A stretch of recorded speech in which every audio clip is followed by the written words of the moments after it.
an exclusive conversation with Times Network. Philippines Foreign Minister Enrique Manalo discussed the recent BrahMos missile deal with India, calling it a major leap in strengthening defense relations between the two nations. He revealed that over the past 4 to 5 years, Philippines-India ties have flourished across trade, economics and defense sectors. Let's listen in.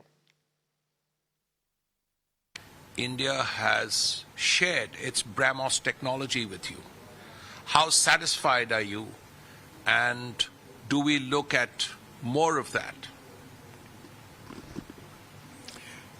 Well, first, let me thank you for having me. A great pleasure. And certainly I come here at a very important milestone in our relationship, the 75th anniversary of Philippine-India relations.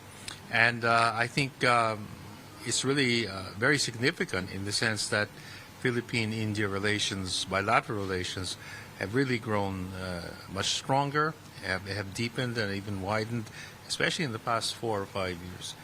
And our cooperation has expanded in so many areas, whether it be in the economic field, agriculture, trade, pharmaceuticals, but also, of course, as you mentioned, in the defense. On the issue of whether we would purchase or acquire more, I think I would probably leave that to the judgment of our defense officials, since they are the ones who are more knowledgeable and have a better idea of the specific types of weapon systems that we would need. Scarborough Shoal are now, perhaps unfortunately, very familiar to even in India people, because even India is as far away, but it's almost a sign that things could get worse. Now, how difficult is the relationship, not just with the Philippines, and if there are difficulties, what kind of difficulties are you facing? Well, with respect to Scarborough Shoal, well, if you go back to history, that has traditionally been a favorite fishing ground of Filipino fishermen. But in recent years, partly as a result of China's growing assertiveness, not only in the Scarborough Shoal area, but the South China Sea in general, especially when they proclaimed the so-called 9-dash line or 10-dash line, where essentially they claimed a large portion of the South China Sea as part of the territory of China, even though that claim was completely inconsistent with the UN Convention on the Law of the Sea.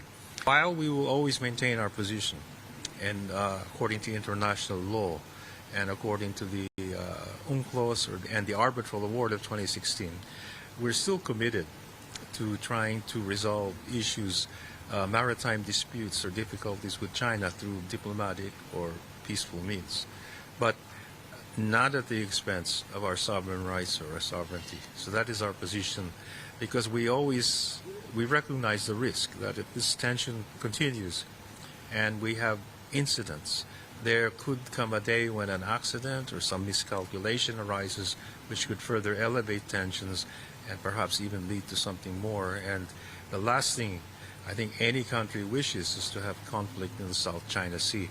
Things could well get worse. Well, and ugly.